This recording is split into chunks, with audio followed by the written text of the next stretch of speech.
আসসালামু আলাইকুম রহমতুল্লাহি ওয়া বারাকাতুহু। সুপ্রিয় মুক্তির পথের দর্শকবৃন্দ, আল্লাহ তাআলাকে হত্যা করার জন্য নমরুদ কেন আসমানে গিয়েছিল, নমরুদের শেষ পরিণতি কি, জানতে হলে ভিডিওটি শেষ পর্যন্ত দেখতে থাকুন। একদা আল্লাহ রব্বুল আলামিন হযরত ইব্রাহিম আলাইহিসসালাতু ওয়াসসালামকে নির্দেশ দিয়েছিলেন, হে ইব্রাহিম, তুমি যাও, গিয়ে নমরুদকে দ্বীনের পথে আহ্বান করো। আল্লাহ রব্বুল আলামিনের এই নির্দেশ পেয়ে হযরত ইব্রাহিম আলাইহিসসালাতু ওয়াসসালাম নমরুদের সাথে সাক্ষাৎ করে বললেন, হে নমরুদ, তুমি এক নিরাকার সর্বশক্তিমান আল্লাহ তাআলার প্রতি ঈমান আনো এবং পাঠ করো লা ইলাহা ইল্লাল্লাহ ইব্রাহিম খলিলুল্লাহ, আল্লাহ ছাড়া কোনো মাবুদ নাই, ইব্রাহিম আল্লাহ তাআলার বন্ধু। নমরুদ জবাব দিল, হে ইব্রাহিম, তোমার আল্লাহর নিকট আমার কোনো প্রয়োজন নেই, আমি নিজেই তো একজন রব, আমি অল্প দিনের মধ্যেই তোমার রবের প্রাণ সংহার করে তার রাজ্যও কেড়ে নিব। নাউযুবিল্লাহ। হযরত ইব্রাহিম আলাইহিসসালাতু ওয়াসসালাম বললেন, ওহে কাফের নমরুদ, তুমি আমার রবকে কোথায় খুঁজে পাবে? নমরুদ বলল, সে ব্যবস্থা আমি করে নিব, যথাসময়ে তা দেখতে পাবে। এরপরে নমরুদ চিন্তা করতে লাগলো আল্লাহ তাআলাকে কিভাবে হত্যা করা যায়। সেই সময় ইবলিস এসে নমরুদকে পরামর্শ দিল, তুমি বৃহৎ আকার 4টি শকুন পালতে থাকো। ইবলিসের পরামর্শ মোতাবেক নমরুদ বৃহৎ আকার 4টি শকুন পালতে লাগলো এবং তাদেরকে যথেষ্ট পরিমাণে মূল্যবান খাদ্য খাইয়ে অনেক মোটা তাজা ও শক্তিশালী করে তুলল। এরপরে একদিন 4 পায়া বিশিষ্ট একটি ছোট চৌকি নির্মাণ করে পায়ার নিচের দিকে শকুন 4টিকে সুবিধামতো বেঁধে নিল, আর শকুনের চোখের সামনে উপরের দিকে নাগালের বাইরে বেঁধে দিল 4টি গোশতের টুকরা। ইতিপূর্বে শকুন 4টিকে দুদিন ধরে ক্ষুধার্ত রাখা হয়েছিল, তাই ক্ষুধার্ত শকুনগুলো খাবারের জন্য ছটফট করছিল। এই কারণে তারা তাদের উপরে বাঁধা গোশতগুলো খাওয়ার লোভে উঠতে লাগলো।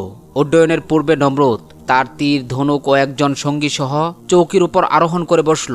অভিনব কায়দায় নির্বুত নমরুদের সেই শকুনবাহী রকেট উপরের দিকে উঠতে লাগলো। শকুন 4টি টার্গেট ছিল গোশতের টুকরাগুলো, আর নমরুদের টার্গেট ছিল আল্লাহ রাব্বুল আলামিনকে হত্যা করা। নাউযুবিল্লাহ। সুপ্রিয় দর্শক, কাফের নমরুদের ধারণা ছিল আল্লাহ রাব্বুল আলামিন উপরের দিকে থাকেন, কিন্তু তার জানা ছিল না যে আল্লাহ রাব্বুল আলামিন কোনো স্থানে অবস্থান করেন না। কোন স্থানে অবস্থান করা আল্লাহ রাব্বুল আলামিনের বৈশিষ্ট্য নয়, বরং এটা সৃষ্টির বৈশিষ্ট্য। কারণ স্থানের স্রষ্টা হলেন আল্লাহ রাব্বুল আলামিন, আর স্রষ্টা কোনোদিন সৃষ্টির মুখাপেক্ষী হতে পারে না। নমরুদের বাহন যখন ক্রমান্বয়ে উপরের দিকে উঠতে লাগলো এবং যথেষ্ট সময় পার হওয়ার পরে নিচের দিকে পাহাড়, পর্বত, গাছপালা, পৃথিবীর অন্য সকল দৃশ্য তার দৃষ্টির অন্তরালে চলে গেল, তখন সে ভাবল এবার তার কার্য সিদ্ধি হতে পারে। তাই নমরুদ আল্লাহ রাব্বুল আলামিনকে হত্যা করার মানসে ধনুকে তীর লাগালো। ঘটনাক্রমে নমরুদের সঙ্গী লোকটির মনে ভাবান্তর দেখা দিল।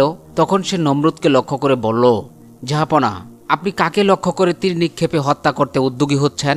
নমরুদ বলল, আমি এখন ইব্রাহিমের কথিত ক্ষুধাকে তীর নিক্ষেপ করে হত্যা করব এবং তাকে হত্যা করে আমি তার রাজ্য দখল করে নেব। এই কথা শুনে লোকটি বলল, কি দুরাশা আপনার জাহাপনা, আল্লাহকে তীর নিক্ষেপ করে কেউ কি হত্যা করতে পারবে? তিনি যে অসীম, তিনি নিরাকার, সর্বশক্তিমান ও সকলের ধরাছোঁয়ার ঊর্ধ্বে। তিনি যাবতীয় জাগতিক ও মানবিক সকল বস্তুর ঊর্ধ্বে তিনি বিরাজিত। বিশ্ব ব্রহ্মাণ্ডব্যাপী তার আসন। পাপিষ্ঠ নির্বুত নমরুদ সঙ্গী লোকটির কথা শুনে খুবই রাগান্বিত হল এবং মনে মনে সে ভাবল, এই লোকটি কি তাহলে গোপনে ইব্রাহিমের ধর্ম গ্রহণ করেছে এবং সে আল্লাহ তাআলার উপর বিশ্বাস স্থাপন করেছে? তাই নমরুদ তাকে এক ধাক্কা মেরে চৌকের নিচে ফেলে দিল। আল্লাহ রাব্বুল আলামিন তখন জিবরিল আলাইহিসসালাতু ওয়াসসালামকে নির্দেশ দিলেন, হে জিবরিল, এই লোকটির যেন কোনো ক্ষতি না হয়, তাকে তুমি রক্ষা করো। আল্লাহ রাব্বুল আলামিনের নির্দেশ মোতাবেক হযরত জিবরিল আলাইহিসসালাতু ওয়াসসালাম সেই লোকটিকে রক্ষা করলেন। নমরুদ যে তীরগুলো নিক্ষেপ করে আল্লাহ রাব্বুল আলামিনকে হত্যা করতে চাচ্ছিল, সেই তীরগুলোর সঙ্গে সে খুবই সূক্ষ্ম ও মজবুত সুতা বেঁধে দিয়েছিল, যাতে করে তার তীরগুলো শূন্যে গিয়ে হারিয়ে না যায় এবং তার নিকট পুনরায় ফিরে আসে। অতঃপর সে সেখান থেকে উপরের দিকে তীরগুলোকে নিক্ষেপ করল।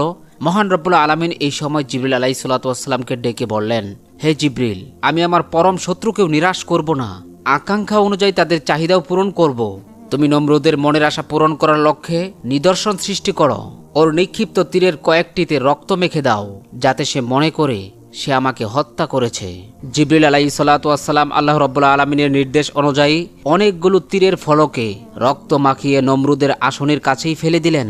শকুন চালিত রথের উপর রক্ত মাখা তীরগুলো পতিত হওয়া অবস্থায় দেখে নমরুদ আশ্বস্ত হলো যে অবশ্যই ইব্রাহিমের কথিত ক্ষুধা নিহত হয়েছে। নাউযুবিল্লাহ। এই চিন্তা করে তার মনে আনন্দের জোয়ার বইতে লাগলো। যেহেতু সে মনে করলো যে ইব্রাহিমের কথিত ক্ষুধা নিহত হয়েছে, তাই আর উপরে না উঠে এবার নিচে নামার পালা। কিন্তু সে কি করে নিচে নামবে? এমন সময় ইবলিস এসে তাকে পরামর্শ দিল, বাচ্চা নমরুদ, উপরে রক্ষিত গোশতের টুকরাগুলো এবার খাটের পায়ার নিচে শকুনদের নাগালের বাইরে ঝুলিয়ে দাও, আর তাতেই তারা নিচে নামতে শুরু করবে। যেই কথা সেই কাজ, গোশতের টুকরোগুলো ঘুরিয়ে নিচের দিকে বেঁধে দেওয়া হলো। শকুনগুলো মাংসের লোভে নিচের দিকে নামতে লাগলো, আর এভাবেই নমরুদ জমিনে নেমে আসলো এবং মহা খুশিতে রক্তমাখা তীরগুলো নিয়ে রাজ দরবারে ফিরে এলো।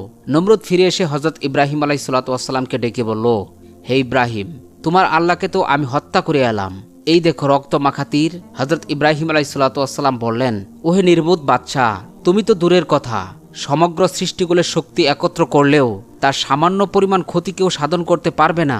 তিনি অদৃশ্যমান, তিনি নিরাকার, তিনি সর্বশক্তিমান। তাকে মানুষের আকারে কল্পনা করা চরম মূর্খতা ও বোকামি। তার উপর কারো কোনো শক্তি বা ক্ষমতা সক্রিয় হতে পারে না। নমরুদ হযরত ইব্রাহিম আলাইহিসসালামের কথা শুনে বলল, আচ্ছা, তোমার যদি তাই মনে হয় যে আমি তোমার খোদাকে হত্যা করতে পারিনি, তাহলে আমি তোমার খোদার সাথে যুদ্ধ করতে চাই। বলো, তোমার খোদার সৈন্য সামন্তের সংখ্যা কত? হযরত ইব্রাহিম আলাইহিসসালাম বললেন, আমার খোদার সৈন্য সামন্তের সংখ্যা অগণিত। তার সৈন্য সামন্তের সংখ্যা কোনোদিনই হিসাব নিকাশ করে কোনো মানুষ শেষ করতে পারবে না। তাছাড়া তিনি তার সৈন্য সামন্ত ছাড়াও একাই যে কোনো পরিস্থিতিতে মোকাবেলা করতে সক্ষম। নমরুদ বলল, ঠিক আছে, তোমার রবের সৈন্য সংখ্যা জানার প্রয়োজন আমার নেই।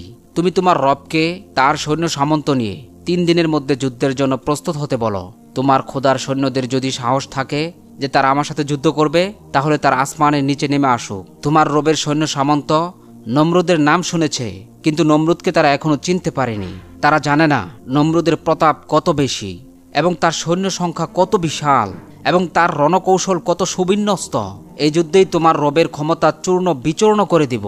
ইব্রাহিম আলাইহিসসালাম নমরুদের এসব কথা শুনে তিনি হেসে দিলেন। হেসে হেসে বললেন, হে নির্বোধ, হে বুকা, আমার রবের সেনাদের সাথে যদি তোমার যুদ্ধ করার খাহেশ জেগেই থাকে, তবে তাই হোক, তুমি তোমার সৈন্য সামন্ত নিয়ে প্রস্তুত থাকো। নমরুদ উত্তরে বলল, ঠিক আছে, আমি আমার সৈন্যদলকে প্রস্তুত হতে বলছি, তুমিও তোমার খোদার সৈন্যদেরকে নিয়ে প্রস্তুত হতে বলো। হযরত ইব্রাহিম আলাইহিসসালাম বললেন, আল্লাহর সৈনিকরা সবসময় প্রস্তুত হয়েই থাকে, শুধু হুকুমের অপেক্ষা মাত্র। সুপ্রিয় দর্শক, আমরা এতক্ষণ পর্যন্ত যে ঘটনাটি উল্লেখ করলাম তা বর্ণনার কিছু পার্থক্য সহ আল কামেল ফিত তারিখ নামক কিতাবের প্রথম খণ্ডে সবিস্তারিত উল্লিখিত রয়েছে। ইব্রাহিম আলাইহিসসালামের সাথে উক্ত কথাবার্তার পরেই নমরুদ তার সৈন্যবাহিনীকে খোদাই ফৌজের সাথে যুদ্ধ করতে প্রস্তুত হবার নির্দেশ প্রদান করল। সেনা বিভাগে 7 সজ্জার রব পড়ে গেল। সব ধরনের যুদ্ধের অস্ত্র রসদ সম্ভার প্রস্তুত করতে লেগে গেল। তাছাড়াও নমরুদ অধীনস্থ মিত্র রাজ্যসমূহের রাজাদেরও কড়া নির্দেশ দিল, তারা যেন নিজ নিজ সৈন্য সামন্ত নিয়ে বাবেল অভিমুখে অবিলম্বে যাত্রা করে। তাদেরকে জানিয়ে দেওয়া হলো, এক প্রবল বিপক্ষ সৈন্যদলের সাথে গুরুতর যুদ্ধে লিপ্ত হতে হবে। নির্দেশ মোতাবেক অনুগত রাজাগণ তাদের বাহিনীতে যত সৈন্য সামন্ত ছিল সব নিয়ে বাবেলে এসে উপস্থিত হলেন। এই অবস্থা প্রত্যক্ষ করে হযরত ইব্রাহিম আলাইহিসসালাম আল্লাহ তাআলার দরবারে ফরিয়াদ করলেন, হে আল্লাহ, আপনি অবশ্যই সবকিছু দেখছেন, কোনো কিছুই আপনার অগোচরে নেই। বাদশা নমরুদের সর্দার সীমা ছাড়িয়ে গিয়েছে। অহংকারে সে ধরাকে সরা জ্ঞান করছে। তার দর্প যদি চূর্ণ না করা হয় এবং তার উপযুক্ত শাস্তির ব্যবস্থা যদি না করা হয়, তাহলে সাধারণ লোকজন ব্যাপক হারে বিভ্রান্তির মধ্যে পড়ে বিপদগামী হয়ে যাবে, আর সত্য ধর্মের অনুসারী ও অনুগামী হবে না। তার ব্যাপারে ফয়সালার জন্য আপনার কাছেই সবকিছু সুপর্দ করলাম। মহান আল্লাহ তাআলা ইব্রাহিম আলাইহিসসালামের দোয়া কবুল করলেন। আল্লাহ তাআলার নির্দেশে হযরত জিবরিল আলাইহিসসালাম ইব্রাহিম আলাইহিসসালামকে জানিয়ে দিলেন, হে আল্লাহর নবী, আপনার চিন্তার কোনো কারণ নেই। নমরুদের চ্যালেঞ্জের মুখে আল্লাহ তাআলা আপনাকে লাঞ্ছিত করবেন না। অতি শীঘ্রই আল্লাহ তাআলা পাপিষ্ঠ নমরুদকে চরম শাস্তি প্রদান করবেন। সৈন্য সামন্তের আধিক্যে তার যে অহমিকা সৃষ্টি হয়েছে তা অচিরেই ধ্বংসপ্রাপ্ত হয়ে যাবে। বিজয় সুনিশ্চিত আপনারই হবে। একথা শুনে হযরত ইব্রাহিম আলাইহিসসালাম চিন্তা মুক্ত হয়ে আল্লাহ তাআলার দরবারে শুকরিয়া জ্ঞাপন করলেন। কথিত আছে যে নমরুদ হাজারো লাখো সৈন্য সমাবেশ করে এবং তাদের তাঁবু গাড়তে শত শত ক্রুশ পরিমাণ জায়গার প্রয়োজন হয়। নবীগণ কেউ কারো ধ্বংস কামনা করে না। নমরুদের যুদ্ধের প্রস্তুতি, সৈন্য সামন্ত সমবেত করা এবং সার্বিক পরিস্থিতি গ্রহণ করা। এরপরেও হযরত ইব্রাহিম আলাইহিসসালাম শেষবারের মতো আরও একবার তাকে বললেন, হে নমরুদ, তুমি কার বিরুদ্ধে যুদ্ধ করতে চাচ্ছ তা কি ভেবে দেখেছ? তুমি এবং আমি সকলেই যার মুখাপেক্ষী, যিনি আমাদের রিজিকদাতা, যিনি সার্বভৌম ক্ষমতার মালিক, যার ক্ষমতা এত অসীম ও প্রবল যে ইচ্ছে করলে তিনি যে কোনো মুহূর্তেই প্রস্তুতি গ্রহণ ছাড়াই চোখের পলকে সারা জাহান ধ্বংস করে দিতে পারেন। তার বিরুদ্ধে এত জাঁকজমকের সাথে যুদ্ধে লিপ্ত হওয়া তোমার ধ্বংস অনিবার্য। ই একটি মহা নির্বুদ্ধিতার কাজ। আমি তোমাকে শেষবারের মতো আল্লাহ রাব্বুল আলামিনের উপর বিশ্বাস স্থাপন করার জন্য আহ্বান জানাচ্ছি। বাদশাহ নমরুদ ইব্রাহিম আলাইহিসসালাতু ওয়াসসালামের কথা শুনে বলল, হে ইব্রাহিম, আমার এই সামান্য প্রস্তুতি দেখেই ঘাবড়িয়ে গিয়ে এসব কথা বলছো তুমি? আমি তোমাকে পূর্বেই বলছি, বহুবার বলেছি, এখনও বলছি, তুমি আর কখনো আমাকে তোমার সেই কল্পিত রবের মিথ্যা শক্তির ভীতি প্রদর্শন আমাকে করবে না। নমরুদ যে ভয় পাওয়ার পাত্র নয়, সে কি তোমার জানা নেই? তোমার রবের সৈন্য সামন্তের সংখ্যা নাকি শেষ হয়ে গেল? তুমি এসব কথা বলছ? আমি কি তোমার এসব কথা শুনে যুদ্ধ থেকে বিরত থাকব? তা কখনো নয়, আমি অবশ্যই যুদ্ধ করব। আমি তোমার রবের ক্ষমতা দেখে নেব। অতএব যাও, তুমি তোমার রবের সৈন্য সামন্ত নিয়ে প্রস্তুত হয়ে আমার সাথে যুদ্ধ করার জন্য আসতে বলো। নমরুদের কথাবার্তা শুনে হযরত ইব্রাহিম আলাইহিসসালাতু ওয়াসসালাম মনে খুবই ব্যথা পেলেন, কারণ তিনি বুঝতে পেরেছিলেন নমরুদ শুধু নিজেই ধ্বংসপ্রাপ্ত হবে না, আল্লাহর গজবে পতিত হয়ে লক্ষ লক্ষ সৈন্য সামন্ত সবাই ধ্বংসপ্রাপ্ত হয়ে যাবে।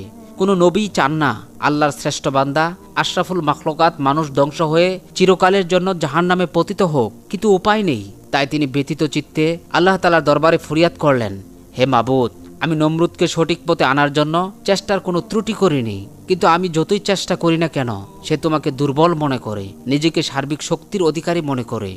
সুতরাং এখন আর শাস্তির বিধান না করে বিকল্প আর কোনো রাস্তা নেই।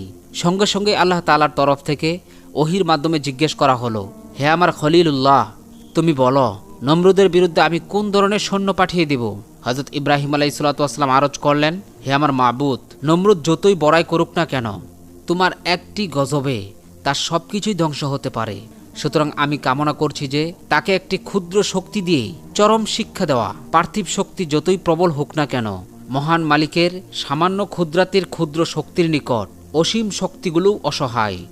সে কারণে আমার ইচ্ছে আপনি নমরুদকে ও তার সৈন্য সামন্তদেরকে ক্ষুদ্র ক্ষুদ্র মশা দ্বারা ধ্বংস করে দিন। আল্লাহ রাব্বুল আলামিন হযরত ইব্রাহিম আলাইহিসসালাতু ওয়াসসালামের ফরিয়াদ অনুসারে এই পদ্ধতিতেই নমরুদের অনিবার্য ধ্বংস কার্যকর করলেন। ঠিক তার 3 দিন পরেই নমরুদ তার বিশাল সৈন্য সামন্ত নিয়ে আল্লাহ রাব্বুল আলামিনের সাথে যুদ্ধ করার জন্য মাঠে প্রস্তুত হয়ে গেল। তারা অনেকক্ষণ যাবৎ আল্লাহ তাআলা সৈন্যদের জন্য অপেক্ষা করতে লাগলো, কিন্তু যখন তারা দেখল মহান রবের সৈনিকরা কখনো আসছে না, তখন নমরুদ ইব্রাহিমকে জিজ্ঞেস করলো, হে ইব্রাহিম, আমার সৈন্যবাহিনী তো আগেই প্রস্তুত হয়ে আছে, তোমার খোদার সৈনিক বাহিনী কোথায়? ইব্রাহিম আলাইহিসসালাতু ওয়াসসালাম বললেন, একটু অপেক্ষা করো, আমার রবের সৈনিকরা কিছুক্ষণের মাঝে উপস্থিত হয়ে যাবে। তাফসীর ইবনে কাসিরে উল্লেখিত রয়েছে, নমরুদ এক বিরাট সেনাবাহিনী নিয়ে সূর্যোদয়ের সময় যুদ্ধক্ষেত্রে এসে উপস্থিত হয়। এই সময় আল্লাহ রাব্বুল আলামিন মশাদেরকে আদেশ দেন, হে মশার দল, আজ তোমাদের জন্য আমি উত্তম খাবারের ব্যবস্থা করেছি। তোমরা আজ নমরুদের সৈনিকদের রক্ত গোশত ভক্ষণ করে তোমাদের উদর ভর্তি করে নাও। আল্লাহ রাব্বুল আলামিনের নির্দেশ পেয়ে পূর্ব দিগন্ত থেকে মশাগুলি ঝাঁকে ঝাঁকে ছুটে আসতে লাগলো। এই দৃশ্য দেখে হযরত ইব্রাহিম আলাইহিসসালাতু ওয়াসসালাম আকাশের দিকে তাকিয়ে বললেন, ওই যে দেখো, আমার রবের সৈন্য সামন্ত আসছে। তখন নমরুদ ও তার সৈন্য সামন্তরা আকাশের দিকে তাকিয়ে দেখতে পেল যে এক বিরাট ঘন কৃষ্ণবর্ণ মেঘ সারা আকাশ ছেয়ে ফেলছে। তারা মনে করল যে এখনই হয়তো মুষলধারে বৃষ্টিপাত আরম্ভ হবে, কিন্তু কিছুক্ষণের মধ্যেই তাদের সেই ধারণা ভুল প্রমাণিত হলো। মশারা যতই নমরুদের সৈন্যবাহিনীর নিকটবর্তী হতে লাগলো, মশাদের গুনগুন আওয়াজ তাদের কর্ণগোচর হতে লাগলো। এই আওয়াজ শুনে নমরুদ তার সৈন্যবাহিনীকে নির্দেশ দিল, তোমরা যুদ্ধের ডাকডোল বাজাতে থাকো এবং সকলে অস্ত্রশস্ত্র নিয়ে যুদ্ধের জন্য তৈরি হয়ে যাও। ইব্রাহিমের খোদার সৈনিকরা সম্ভবত নিকটবর্তী হয়েছে, তাই আমরা এই আওয়াজ পাচ্ছি। তারা রণক্ষেত্রে উপস্থিত হওয়া মাত্রই কোনো নির্দেশের অপেক্ষা না করে তাদের উপর এমনভাবে ঝাঁপিয়ে পড়বে যে যেন একটি সৈন্য জীবিত অবস্থায় ফিরে যেতে না পারে। রণপ্রস্তুতি সম্পন্ন হলো। খোদার সৈন্যবাহিনী মশাকুল ঊর্ধ্ব আকাশে থাকতেই এমন এক গুনগুন আওয়াজ শুরু করলো যে লক্ষ কোটি মশার সম্মিলিত গুনগুন আওয়াজে হৃদয় কাঁপানো ভীতিকর এক পরিবেশ সৃষ্টি হলো, যে আওয়াজে নমরুদের সেনাবাহিনীর যুদ্ধের বাজানা তলিয়ে গেল। এখন কেবলমাত্র শুধু এক পক্ষের আওয়াজেই কর্ণগোচর হতে লাগলো, তা হলো মশার গুনগুন বিকট আওয়াজ। প্রত্যেকটি মশা প্রত্যেকটি সৈনিকের উপর পড়তে লাগলো। তাদের মাথা, দেহ, নাক, কান, চোখ, মুখমণ্ডল, হাত পা সর্বস্থানে হুল ফুটাতে আরম্ভ করলো। এক একজন সৈনিকের দেহ যে কত শত মশা কামড়াতে লাগলো তার কোনো হিসাব নেই। মশারা সব স্থানেই এমনভাবে দংশন করতে লাগলো যে সৈন্যরা হাতের অস্ত্র ফেলে দিয়ে মশা তাড়াতে ও দেহ চুলকাতে ব্যস্ত হয়ে পড়ল। যুদ্ধ আর করবে কি? এই মশাগুলি যে শুধুমাত্র শরীরের উপরেই কামড়াচ্ছিল তা নয়, বরং নাকের ছিদ্র দিয়ে মস্তিষ্কে প্রবেশ করতে লাগলো। এরা জাগতিক কোনো মশা নয়, এরা হচ্ছে খোদাই সৈনিক। এরা তো সাধারণ মশার নিয়মের ধার ধারে না। সাধারণ মশা রক্ত চুষে খায়, কিন্তু এই মশাগুলি রক্ত, মাংস, এমনকি মগজ পর্যন্ত খেতে লাগলো। বিষের যন্ত্রণায় নমরুদের সৈনিকরা ছটফট করতে লাগলো। তারা ইয়ানাপসি ইয়ানাপসি বলে চিৎকার করছিল। ক্রমান্বয়ে তাদের আর্তচিৎকার স্তম্ভিত হয়ে আসলো। সকল সৈনিকরা এমনভাবে প্রাণ হারালো যে তাদের দেহের কঙ্কাল ছাড়া রক্ত, গোশত কিছুই অবশিষ্ট থাকলো না। সমগ্র রণক্ষেত্রে পড়ে রইল নমরুদের সৈনিকদের কঙ্কাল আর কঙ্কাল। যুদ্ধের ময়দানে এই ভীষণ বিভীষিকাময় অবস্থা দর্শনে নমরুদ অত্যন্ত ভীতপরাস্ত হয়ে গেল। নিজের জীবন বাঁচানোর জন্য দিক বিদিক জ্ঞানশূন্য অবস্থায় দৌড়াতে দৌড়াতে রাজমহলে এসে পৌঁছল। মহলে পৌঁছে তার বেগমের কাছে যুদ্ধের বর্ণনা দিতে গিয়ে বলল, হে বেগম, কোথা থেকে যেন অসংখ্য মশার ঝাঁক উড়ে এসে আমার সকল সৈনিকদের রক্ত, গোশত, মগজ খেয়ে ফেলছে। যুদ্ধের ময়দানে সৈনিকদের কঙ্কাল ছাড়া আর কিছুই অবশিষ্ট নেই। কারো শরীরে এক টুকরো গোশত পর্যন্ত বাকি নেই। সেই মশাগুলির বেগতিক অবস্থা দেখে আমি যুদ্ধের ময়দান থেকে পালিয়ে কোনো মতে প্রাণ নিয়ে তোমার কাছে আসলাম। অন্যথা এতক্ষণে আমার অবস্থাও তাদের মতোই হতো। কথাগুলো বলার সময় নমরুদ থরথর করে কাঁপছিল, আর পিপাসায় তার কণ্ঠ শুকিয়ে গিয়েছিল। মনে হচ্ছিল দম বন্ধ হয়ে আসছে। এমন সময় সেই মুহূর্তে একটি অপেক্ষাকৃত বৃহৎ আকৃতির মশা উড়ে এসে নমরুদের নাকের ছিদ্র দিয়ে মগজে প্রবেশ করলো, আর মগজে প্রবেশ করেই অবিরাম ধ্বংসন করতে লাগলো। অসহ্য যন্ত্রণায় পাপিষ্ঠ নমরুদ চিৎকার করতে লাগলো। অবস্থা এমন পর্যায়ে উপনীত হলো যে ভীষণ যন্ত্রণায় এক স্থানে স্থির থাকতে না পেরে ছোটাছুটি ও লাফালাফি, দৌড়াদৌড়ি করতে লাগলো।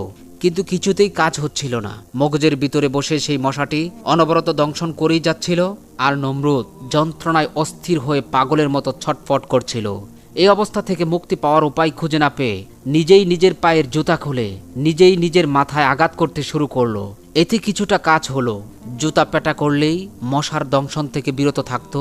এতে নমরুদ কিছুটা স্বস্তি বোধ করত। কিন্তু যখনই মাথায় জুতার আঘাত বন্ধ করলো, তখনই আবার মশাটি দংশন করতে শুরু করলো। তখন বাচ্চা নমরুদ নিজ মাথায় নিজের জুতা দিয়ে পেটাতে শুরু করে। সঙ্গে সঙ্গে মশাটিও দংশন করা থেকে বিরত থাকে। তাই নমরুদ সার্বক্ষণিকভাবে মাথায় জুতা পেটা খাওয়ার জন্য একজন কর্মচারী নিযুক্ত করলো। তার একমাত্র কাজ হলো বাচ্চা নমরুদকে মাথায় সার্বক্ষণিক জুতা পেটা করা। জুতা ব্যতীত অন্য কিছু দ্বারাই মাথায় আঘাত করলে দংশন বন্ধ হতো না। জালেম কাফের পাপিষ্ট নমরুদের জন্য উপযুক্ত শাস্তি এটাই।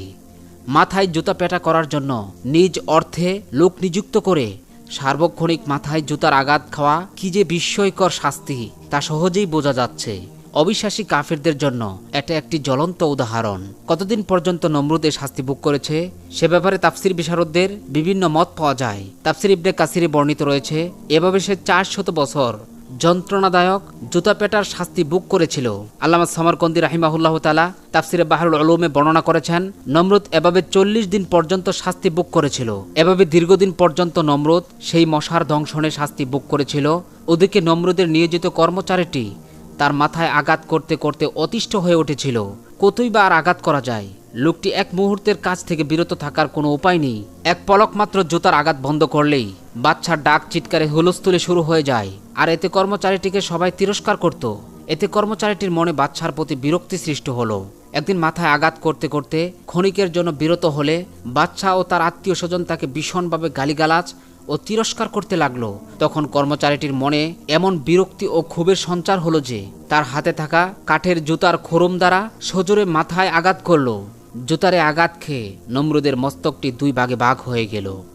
উপস্থিত সবাই পরম বিস্ময়ে লক্ষ্য করল যে তার মাথার ভেতরে থাকা সেই ল্যাংড়া মশাটি দ্বিখণ্ডিত মাথার মাঝ দিয়ে উড়ে চলে গেল। কারণ এই মশাটি দুনিয়ার কোনো সাধারণ মশা নয়, এটি ছিল আল্লাহ তাআলার পক্ষ থেকে পাপিষ্ট নমরুদের প্রতি যন্ত্রণাদায়ক আযাব। মহান রবের শত্রুদের এমন দৃষ্টান্তমূলক শাস্তি দিয়েই আল্লাহ তাআলা বিশ্ববাসীকে বার্তা দিয়েছেন, তোমরা কখনো মহান রবের সঙ্গে দৃষ্টতা প্রদর্শন করো না, কেননা তোমরা হলে খুবই দুর্বল। তোমরা মহান রবের প্রতি মুখাপেক্ষী, অসহায়। তোমাদের মহান রব সর্বশক্তিমান।